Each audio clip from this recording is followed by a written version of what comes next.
Buenos días, hermanos. Estamos muy agradecidos a Dios por tener otro domingo más en donde podemos conectarnos y disfrutar de esta manera el estudio de la palabra de Dios.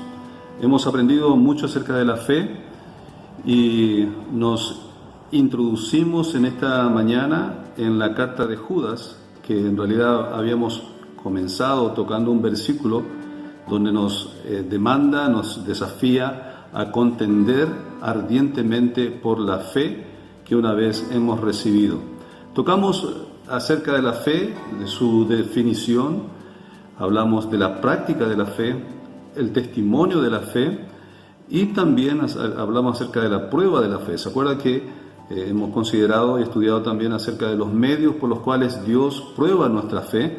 Una de las personas, otra las pruebas, luego la producción y las palabras. Todas estas cosas demuestran qué tipo de fe o qué fe estamos nosotros practicando o abrazando.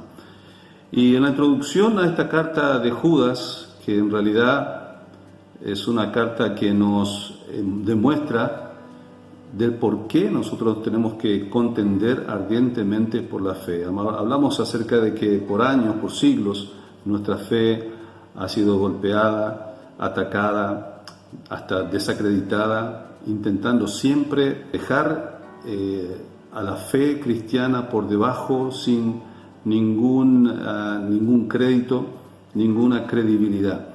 Y este ha sido siempre el objetivo del diablo, el padre de mentira, que ha introducido no solamente la mente incrédula, sino también lamentablemente en las iglesias también se ha introducido sus mentiras, sus engaños. Y esto es lo que abarca Judas, y está muy preocupado al exponer este peligro, esta apostasía que ha entrado en las iglesias de aquel entonces, pero también sigue manifestándose de otra forma, de otras maneras también quizás hoy en día en nuestras iglesias.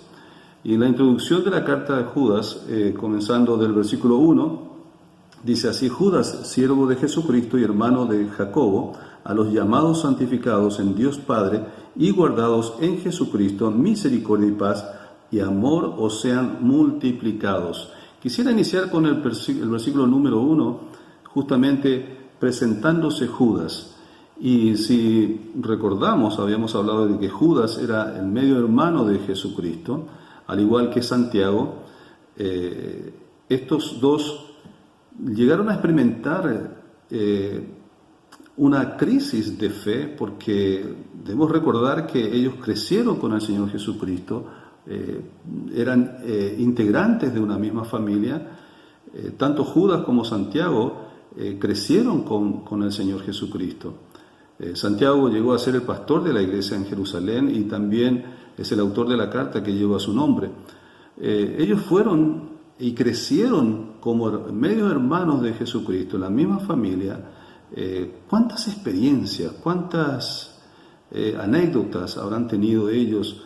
Y viendo al Señor Jesucristo en su crecimiento, nos imaginamos cuántas veces habrán quedado atónitos, sorprendidos, impresionados por las reacciones, actitudes, palabras, respuestas, comportamiento, conductas del Señor Jesucristo. No olvidemos que Él es sin pecado, Él no practicaba el estilo de vida del ser humano común y corriente, ¿cierto?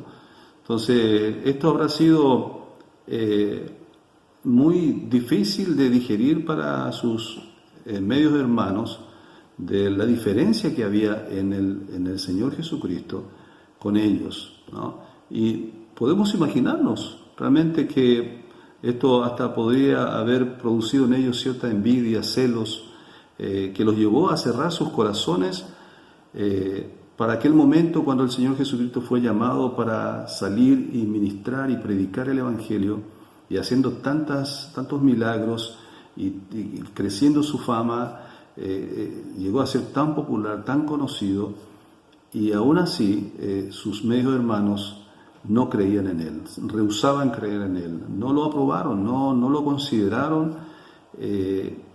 Llegaron a decir que Él estaba fuera de sí, o sea, que era un loco. Entonces, entendemos quizá esa actitud que tenían hacia él, quizás afectado, producto de envidia, producto de celos, que lo descalificaron, lo desacreditaban, no querían, rehusaban creer en él. Pero, ¿cuán fuerte habrá sido para ellos verlo después de resucitado? ¿Qué impacto, qué golpe tan fuerte habrá sido para su fe, para su entendimiento y para también su concepto, el concepto que ellos tenían del Señor Jesucristo, su medio hermano, a quien habían visto crecer, era de la misma familia? Pero es muy posible, ¿por qué no podemos pensar de que el Señor Jesucristo, después de resucitado, se aparece también a su familia, a sus medios hermanos? Entonces, ¿qué crisis de fe tan profunda debe haber producido este encuentro con el Señor Jesucristo resucitado? Qué vergüenza, qué humillación, qué sentimiento habrán experimentado. Una crisis de fe, una crisis de fe. Entonces, podemos imaginarnos la relación que ellos llegaron a tener después de haber entendido, después de haber reconocido, después de haberlo considerado, y todo eso habrá producido también una tremenda admiración y hasta adoración de parte de ellos hacia su medio hermano Jesucristo. Y es interesante que Judas no se presenta aquí como el medio hermano del Señor Jesucristo. Sí se presenta como hermano de Jacobo, pero él se presenta después ya de aquella experiencia, esa crisis de fe, no como medio hermano de Jesucristo, sino como siervo de Jesucristo.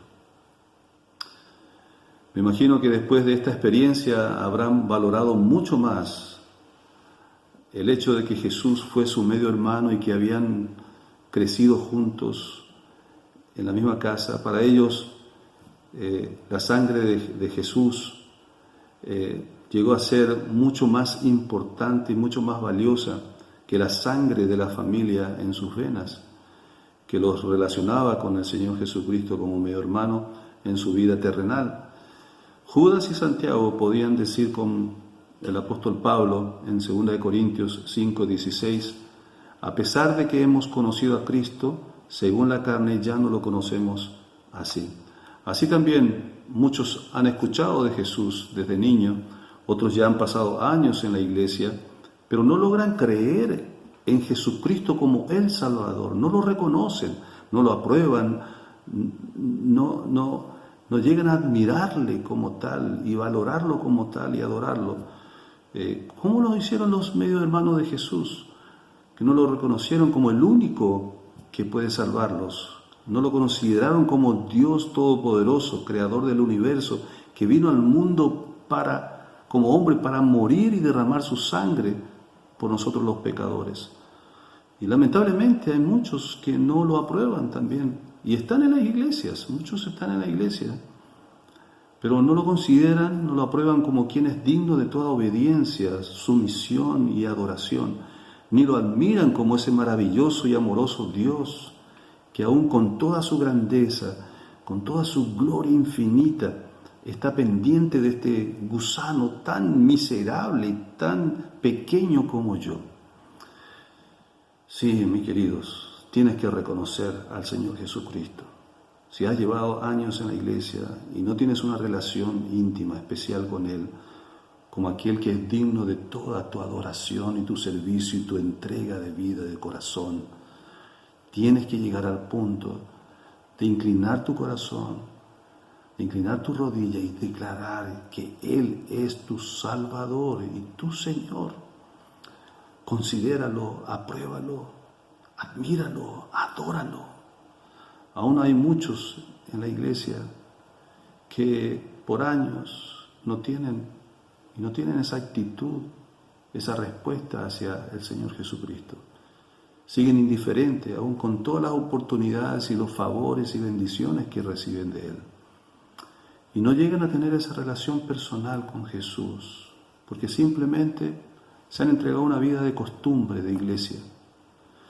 Quizás piensan que están protegidos por sus padres que son cristianos. Quizás piensan que su iglesia o su religión les va a salvar.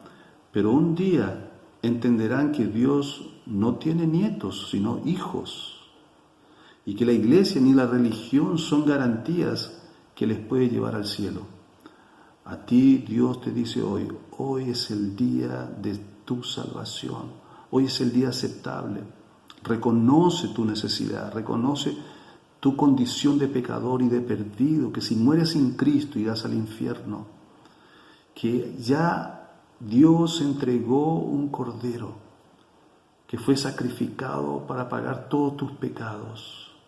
Derramó su sangre para limpiar de todos tus pecados y ponerte en condiciones para tener una relación personal, íntima con Dios, siendo perdonado, siendo redimido, salvado por el sacrificio de Cristo en la cruz y su sangre.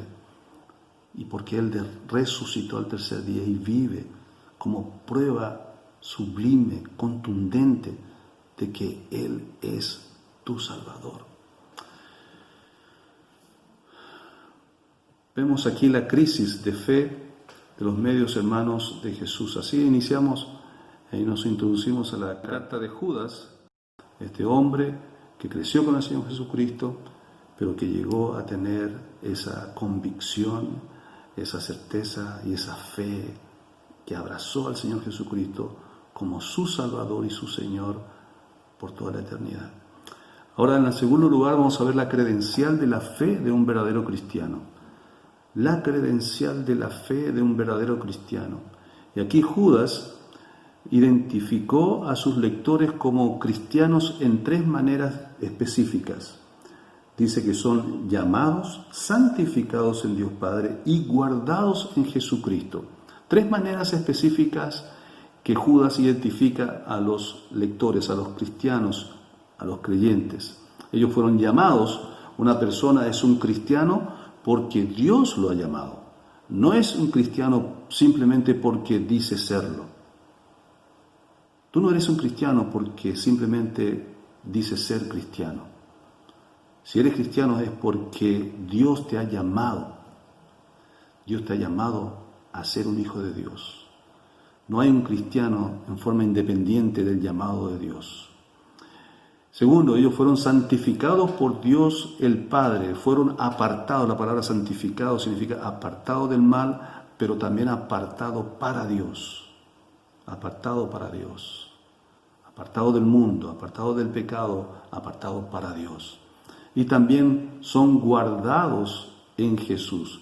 Jesucristo, el Hijo eterno de Dios, es su guardián, es su protector. Juan 10, 28, 29 nos recuerda que estamos en las manos del Señor Jesucristo y nadie las puede arrebatar de mi mano.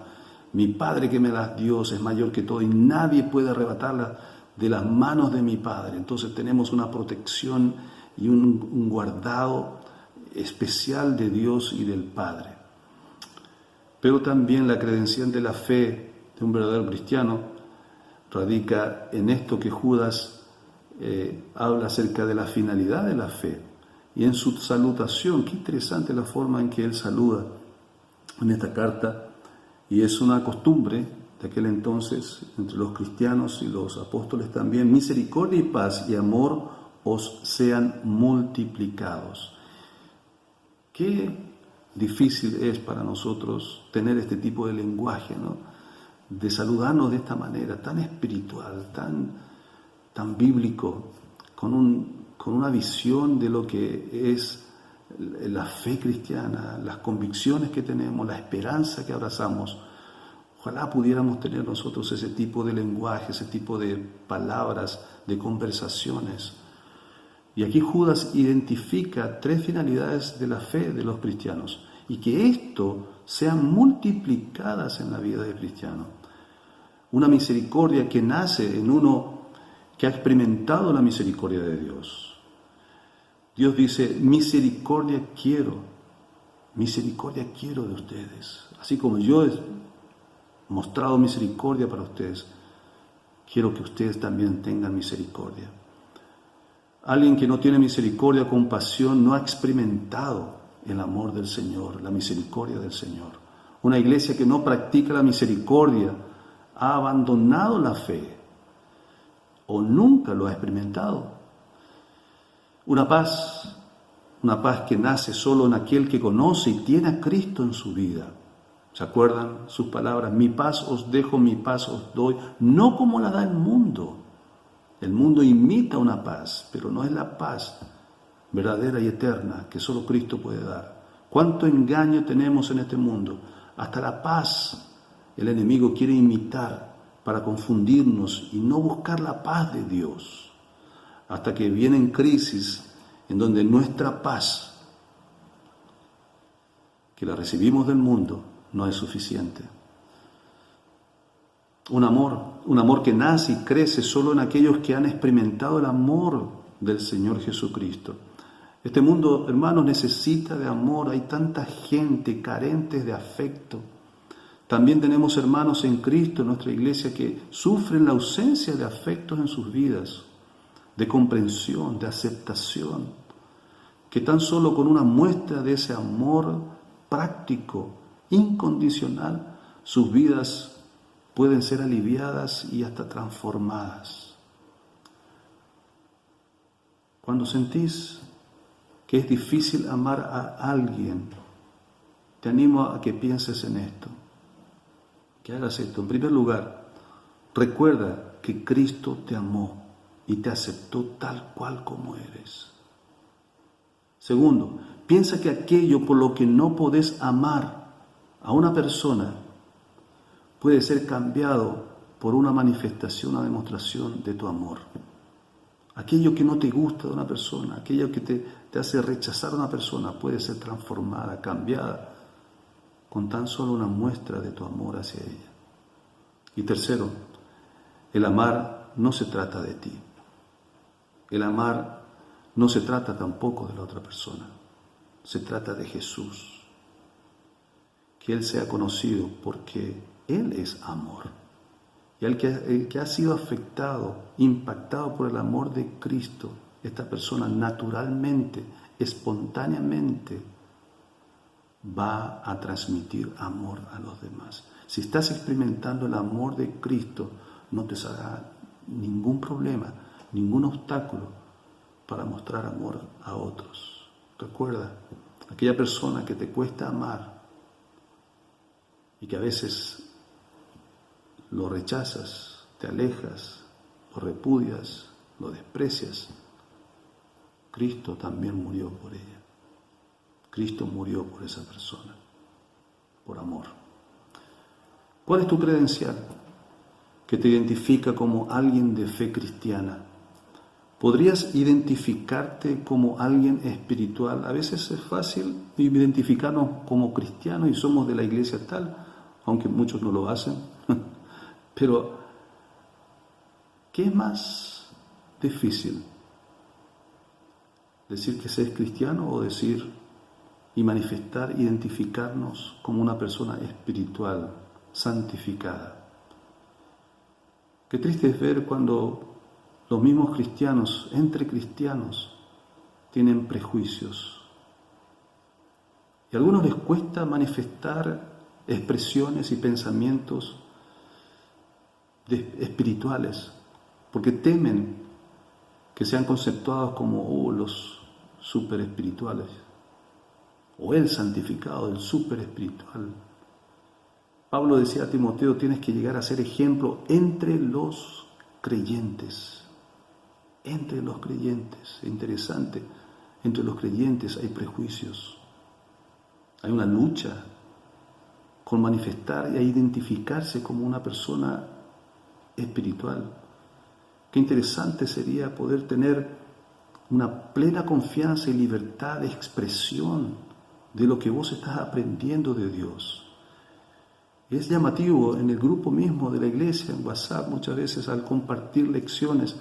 Yo sé que algunos luchan con esto y no quieren expresar o compartir alguna enseñanza bíblica por temor al prejuicio, porque temen que sean conceptuados como alguien que está presumiendo de espiritualidad. Esto no puede ser así. Esto es un pensamiento diabólico, hermanos.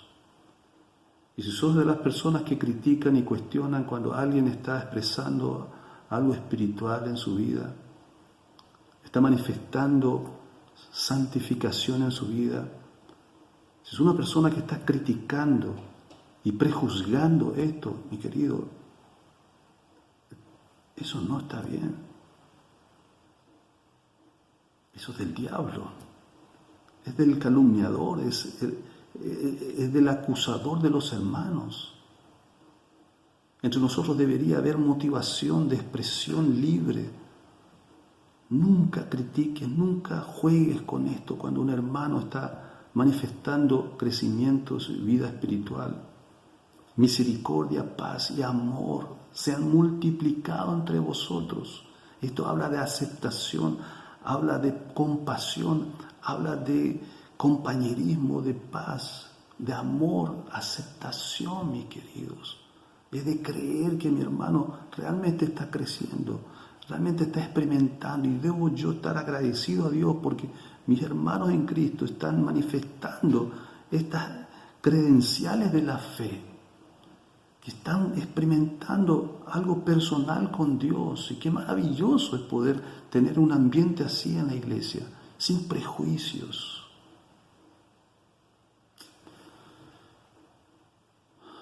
Y tercero, vamos a ver las contenciones necesarias para conservar la fe. Judas predica contra el peligro de las prácticas y doctrinas peligrosas que ponen el Evangelio de Jesucristo en peligro. Se trata de cuestiones serias y Judas trata con ellas con seriedad, con mucho énfasis.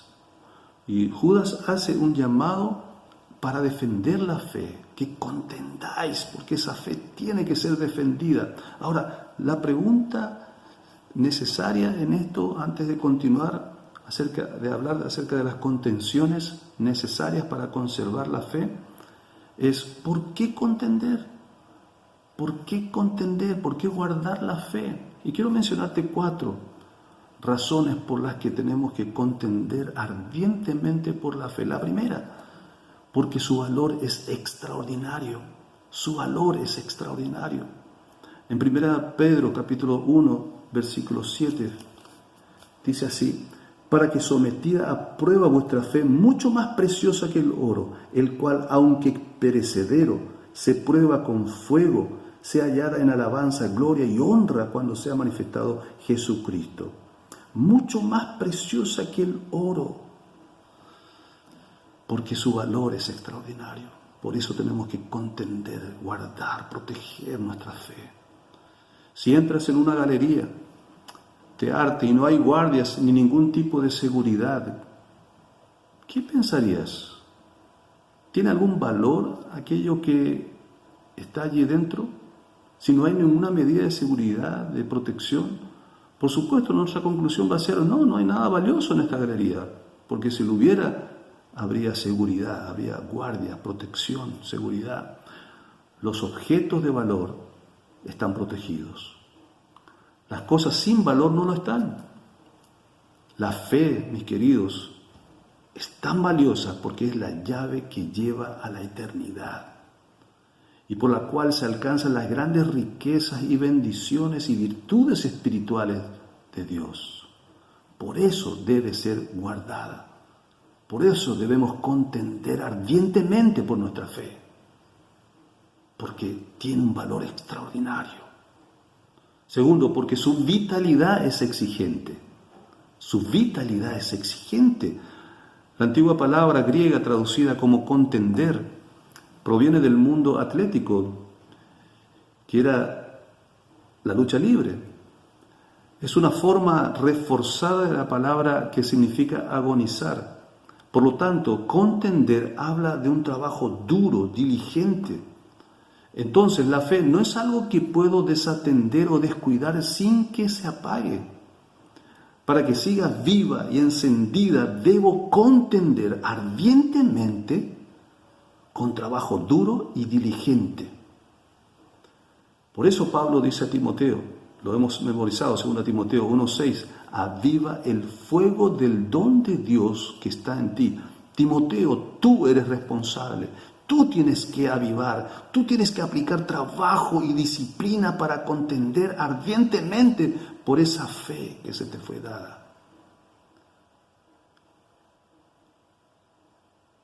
La Biblia, hermanos, descarta una fe cómoda y pasiva. Y esto debe golpear. Esto debe producir una crisis en nuestra mente. Si estoy presumiendo de que mi vida cristiana debe ser cómoda, sin esfuerzo, sin disciplina, sin diligencia, sin trabajo arduo, disciplinado por contender y guardar la fe, entonces esa no es la fe bíblica que has abrazado, porque su vitalidad es exigente. Tercero, porque su victoria es eterna. Su victoria es eterna. El verbo traducido contendáis está en el presente continuo y eso implica que mi trabajo, mi esfuerzo, mi lucha cristiana es continua. Debo continuamente estar luchando por contender ardientemente por la fe, guardándola, protegiéndola, porque es valiosa, porque es exigente, pero también porque es eterna. Su victoria es eterna. La frase la fe significa la verdad esencial del Evangelio que todo cristiano verdadero mantiene. Es la verdad que nos identifica, es la verdad que abracé y que me llevará a la eternidad. Es la verdad que me da la victoria, por eso demanda una lucha continua, porque su victoria es eterna. 1 Corintios 15, 14. 1 Corintios 15, 14. Es donde habla acerca de la importancia y el valor de la fe. El apóstol Pablo, hablando que si la resurrección de Cristo no se efectuó, entonces vana es nuestra predicación, vana es también vuestra fe. ¿Te das cuenta? La fe es el contenido de la verdad histórica de lo que Cristo hizo por nosotros. Entonces tiene una victoria eterna. Pero por último, porque su verdad es extendida, su verdad es extendida.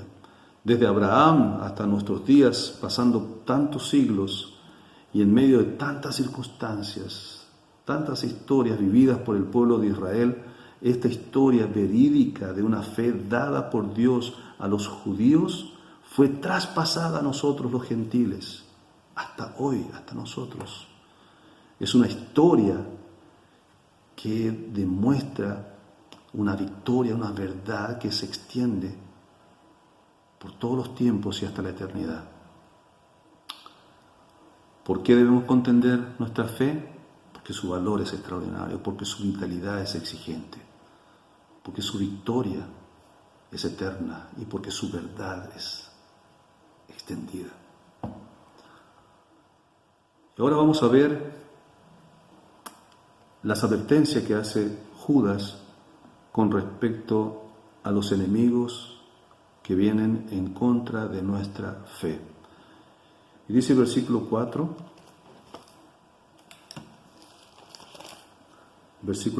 porque algunos hombres han entrado encubiertamente, los que desde antes habían sido destinados para esta condenación, hombres impíos que convierten en libertinaje la gracia de nuestro Dios y niegan a Dios el único soberano y a nuestro Señor Jesucristo.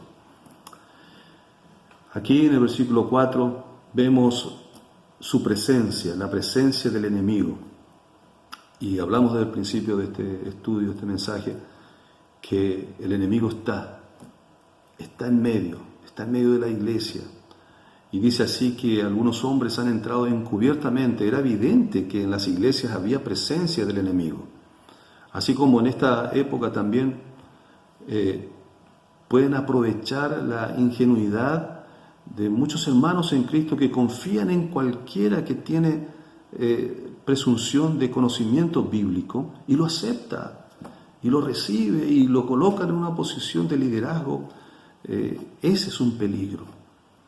Y dice que entran encubiertamente. Esto significa que es deslizarse en secreto, entrando como de costado por la puerta. Spurgeon decía esto: Satanás sabe muy bien que un demonio en la iglesia, dentro de la iglesia, puede hacer mucho más que 1000 demonios fuera de ella. Ellos estaban encubiertos, sí, de los hombres, sí, pero no de Dios. El Señor no está asustado allá en los cielos mientras estos están engañando a los demás a través de su enseñanza y su estilo de vida anticristiano. Ellos pueden estar ocultos a algunos creyentes, pero no de Dios, porque Dios les tiene reservado su condenación desde hace mucho tiempo. Sus juicios están asegurados contra estas personas, apóstatas, falsos maestros. La verdad triunfará. Nuestra responsabilidad, hermanos, es estar del lado de la verdad, aferrado por la fe. Amén. Su presencia, sí. No tenemos que olvidar que en nuestra iglesia, gracias a Dios, no hemos tenido todavía presencia de este tipo de personas que enseñen falsa doctrina, porque conocemos la sana doctrina, pero van a venir otro tipo de formas encubiertas que van a transmitir un estilo de vida cristiana en contra de la enseñanza de Cristo. Y de esto, hermanos, de que hay, los hay. Su peligro, hemos visto su presencia, ahora su peligro. Nadie se imaginaba de que eran peligrosos. No llevaban una etiqueta allí diciendo falsos maestros y con su nombre, ¿verdad? Estos dicen Judas que tienen estas intenciones, estas características, son impíos, incrédulos, no han sido renacidos, no son salvos, manejan el lenguaje, conocen la Biblia, pero convierten en libertinaje la gracia de nuestro Dios y niegan a Dios, el único soberano, y a nuestro Señor Jesucristo. Estos son impíos, incrédulos, utilizados por el diablo. Convierten la gracia de nuestro Dios en libertinaje. Estos eran antinomianos, que usaban la gracia de Dios para satisfacer sus deseos carnales, sexuales. Y de esto hay mucho. Hay religiones que se basan en placeres sexuales. Esto era muy conocido también en la época de Judas. Gálatas 5:13 advierte justamente acerca de esa libertad que tenemos en Cristo, que no sea transformada en libertinaje. 5:13 dice: porque vosotros, hermanos, a libertad fuiste llamados, solamente que no uséis la libertad como ocasión para la carne, sino servíos por amor los unos a los otros. Pablo ya se anticipaba advirtiendo a los hermanos de Galacia acerca de esta enseñanza de los antinomianos. Antinomianismo significa antiley y se usa para hablar de toda esa actitud y enseñanza que afirma que podemos relacionarnos con Dios y vivir en plenitud sin obedecerle. Se usaba la gracia de Dios para satisfacer sus deseos carnales. Los antinomianos llegaban a decir y afirmar: como yo ya soy salvo, Dios me ama, mi alma ha sido redimida, entonces ya no importa que viva en pecado. Esto Pablo también refutó este pensamiento y esta falsa doctrina demoníaca con mucha confrontación y firmeza. Y también dice Judas que estos niegan a nuestro Dios soberano y a nuestro Señor Jesucristo el lugar que le corresponde, como dueño y Señor de todo y de nuestras vidas y aún de nuestros cuerpos en santidad. Con esto, al negar ellos el señorío, la autoridad de Dios y del Señor Jesucristo, ellos tenían la libertad de vivir como ellos quisieran, sin ninguna regla, sin obedecer ninguna ley.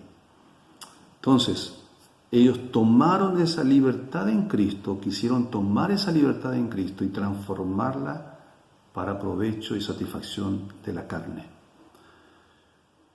Atención, hermanos, mucha atención con esto. Quizás no tenemos personajes como estos en nuestra iglesia que están infiltrados y enseñando estas herejías. No lo vamos a escuchar de boca quizás, pero sí se ven muchos que tienen esa actitud en la iglesia, que usando una capa de piedad llegan a cometer pecados muy dañinos para ellos mismos y para la iglesia. O aquellos que ya no les inquieta desobedecer a Dios, no les molesta, están cómodos viviendo una vida de desobediencia, quitando el señorío y la autoridad de Jesucristo en sus vidas. Se vuelven libertinos, están tomando la libertad de Cristo y queriendo aprovecharla para su satisfacción personal, carnal, sin preocuparse de los intereses y los propósitos de Dios. Se están volviendo libertinos con su actitud y estilo de vida, independiente de la voluntad de Dios. Dígame si eso no es rebelión, dígame si eso no es soberbia, dígame si eso no es rebeldía en contra de Dios. Que pueden manifestar diciendo, sí, yo sé que está mal, pero esta actitud, hermanos, es la misma que tenían los antinomianos. Es la misma. Cuidado. Pablo a estos les dice, examinaos si estáis verdaderamente en la fe, a menos que estéis reprobados. A esto Dios les recuerda los siguientes 3 juicios que Judas nos presenta. Aquí dice, en Judas, volviendo a Judas,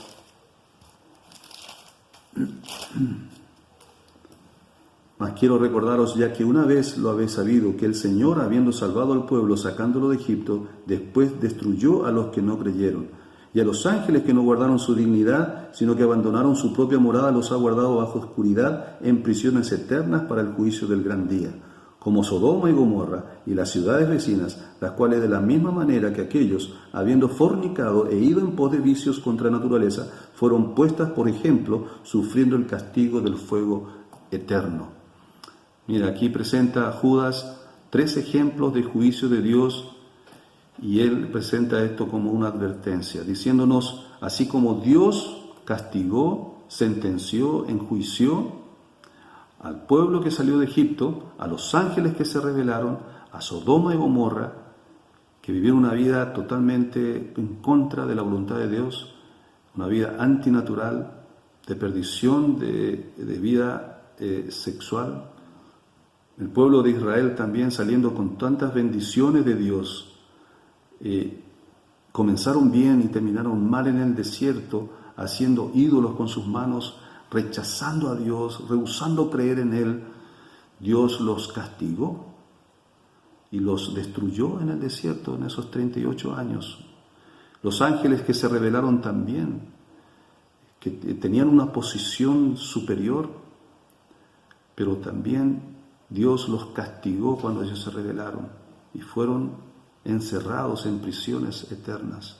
Sodoma y Gomorra, que tenían un privilegio territorio, bendiciones que Dios les dio al principio, pero se rebelaron en contra de Dios y Dios los destruyó.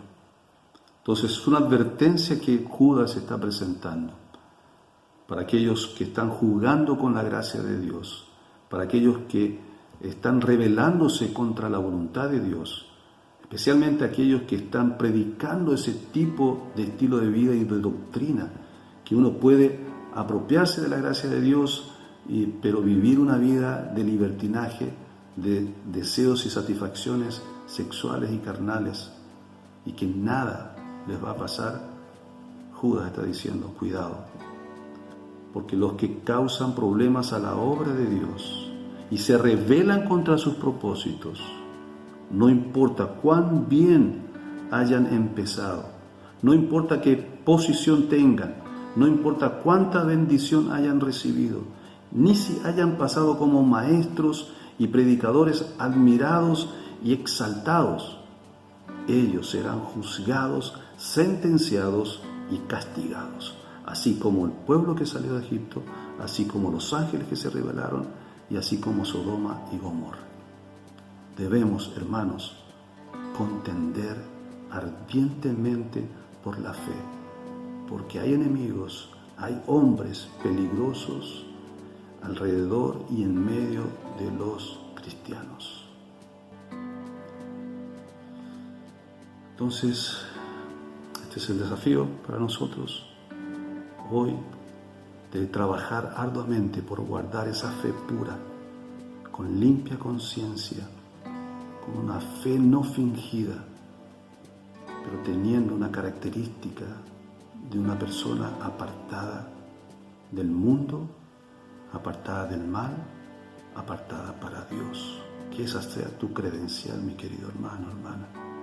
No dudes, no temas identificarte como un cristiano verdadero, como un santificado, como una persona espiritual.